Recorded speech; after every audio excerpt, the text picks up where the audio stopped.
এটা একটা বিচার বিভাগীয় স্বীকৃতি মিলল যে সংসদ, একমাত্র সংসদই হচ্ছে উপযুক্ত ফোরাম যে কোনো রকমের সাংবিধানিক সংশোধনের জন্য। তত্ত্বাবধায়ক সরকার ব্যবস্থা পুনর্বহাল হলো এই কথাটা এখনো পুরোপুরি বলা যাবে না, যেহেতু সংবিধানের পঞ্চদশ সংশোধনের মাধ্যমে তত্ত্বাবধায়ক সরকার ব্যবস্থা বিলুপ্ত করা হয়েছিল, সেটাকে অবৈধ ঘোষণা করা হয়েছে।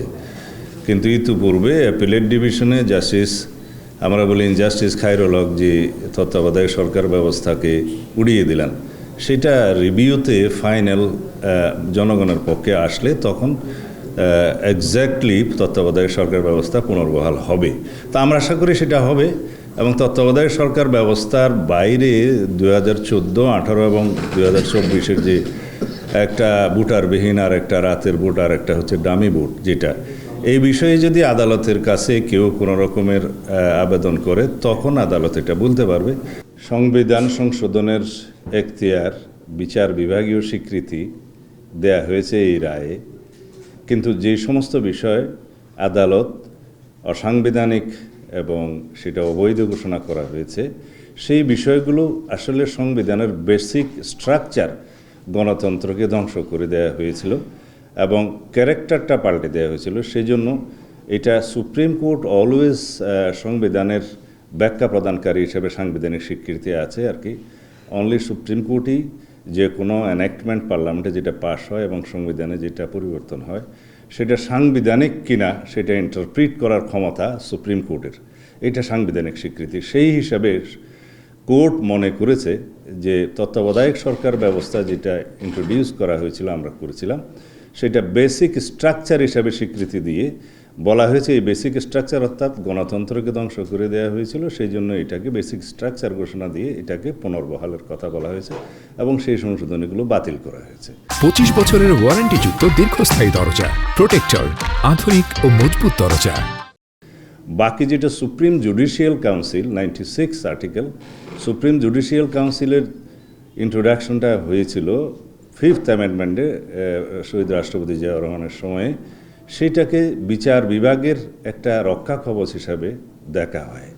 সেই সুপ্রিম জুডিশিয়াল কাউন্সিলটা 16th অ্যামেন্ডমেন্ট কর্তৃক পরিবর্তন করে এটা অনেকটা সাবজেক্ট করা হয়েছিল সংসদের, সেটা আলাদা রিটের মধ্যে সেটা বিলুপ্ত ঘোষণা করা হয়েছে। বাট এইখানে 15th অ্যামেন্ডমেন্টে এটা অন্তর্ভুক্ত ছিল সুপ্রিম জুডিশিয়াল কাউন্সিল, সুতরাং এটাকে বাতিল করাতে যাবে না, এটাকে পুনর্বহাল করতে হবে, সেই জন্য এটা বহাল করা হয়েছে। আর দুইটা প্রভিশন যেগুলো নিরীহ প্রভিশন, যেটা প্রকৃতি সংরক্ষণ এবং নৃতাত্ত্বিক জনগোষ্ঠীর কালচারাল হেরিটেজ সংরক্ষণ, এগুলো সব বহাল করা হয়েছে।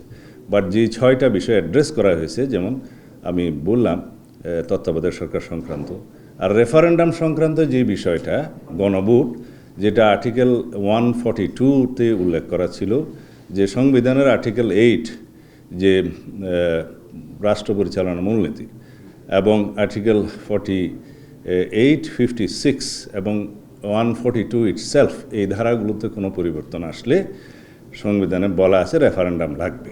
তো সেই বিধানটা আওয়ামী লীগ উড়িয়ে দিয়েছিল, সেটাকে পুনর্বহাল করা হয়েছে। এটাও একটা বেসিক স্ট্রাকচার।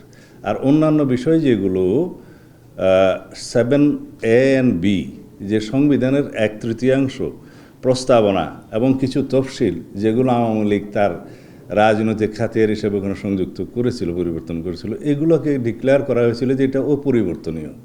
তো ভবিষ্যৎ পার্লামেন্টারিয়ানদের ক্ষমতা এখানে খর্ব করা হয় এবং সংবিধান এমন কোনো দলিল নয় যে সেটা পরিবর্তন করা যাবে না।